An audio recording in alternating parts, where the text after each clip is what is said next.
Delhi's Jantar Mantar has seen countless protests over the decades, but what has unfolded over the past few weeks, culminating in a massive clashes, a dramatic Sansad Chalo march, and a heavy police crackdown, is unlike anything we have seen in recent years. Thousands of students, youth activists, and prominent figures have taken over the streets. But why are they risking tear gas, batons, and detentions? What is this movement really about? And what are the non negotiable demands? Let's break down the facts, the figures, and the raw reality of the protest shaking New Delhi right now. To understand this protest, we have to look at what triggered it.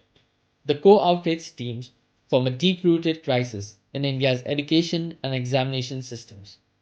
Specifically, the protests are fueled by the 2026 NEET paper leak, continuing a wave of devastating leaks that have shattered the dreams of millions of medical aspirants. CBSE on screening marking irregularities. Severe administrative lapse that have put students' futures in limbo. Systemic exam failures. Organizers point out that recurring mismanagement over the years has broken trust in public testing agencies. The movement has been heavily spearheaded by the Cockroach Janta Party, a viral youth led political movement, alongside independent activists. Adding massive moral weight to the agitation was climate and education activist Sonam Wangchuk, who went on an extensive, high profile, indefinite hunger strike demanding accountability. Resignation of Union Education Minister Dharmendra Pradhan. Even after being hospitalized, the momentum hasn't slowed down. From his hospital bed, he maintained that he would only call off his hunger strike if political leaders assured him that education prices would be rigorously raised during the monsoon session of the parliament. Let's talk numbers, because the scale of this protest caught India's security apparatus completely off guard. An unprecedented crowd, estimated in the tens of thousands, heavily dominated by teenagers and young adults, converged on central Delhi. Delhi police deployed roughly 3,000 security personnel, slapped multi-layer barricades across central Delhi, and even enforced mobile internet shutdowns in New Delhi district to block the spread of real-time visuals. Despite their heavy lockdown, thousands of young protesters managed to push through barriers, reaching the very doorstep of parliament before security forces deployed tear gas and batons, lari charge and physical beating, pellet guns, shock batons. Numerous protesters and police personnel sustained injuries during the clashes, with several students receiving medical treatment at hospitals like RML. In response to the police crackdown, viral social media tutorials emerged showing students packing swimming goggles, N95 masks, and helmets to protect themselves.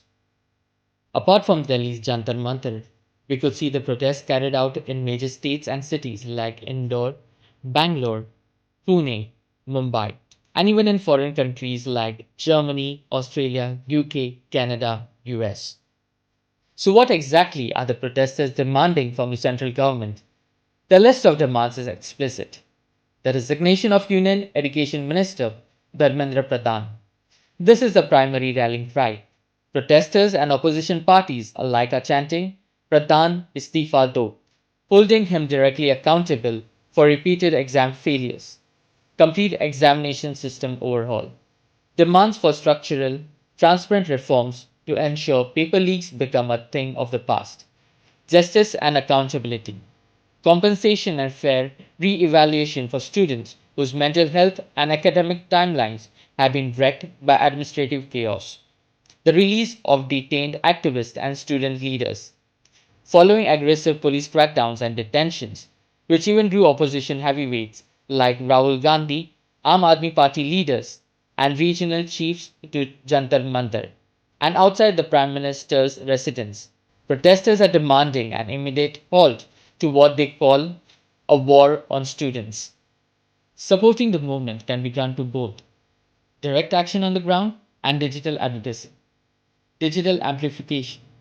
Share verified updates, videos of the ground reality, and official demands from the Cockroach Janta Party using campaign hashtag to keep public pressure high, providing on-support supplies of food and water, participating in solidarity demonstration, providing legal and medical aid support.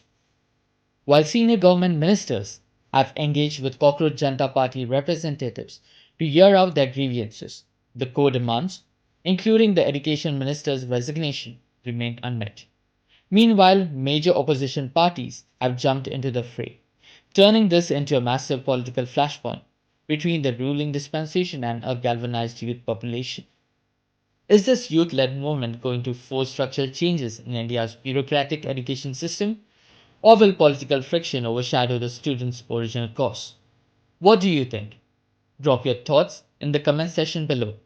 Hit that subscribe button for the real ground reports, and I'll see you in the next video.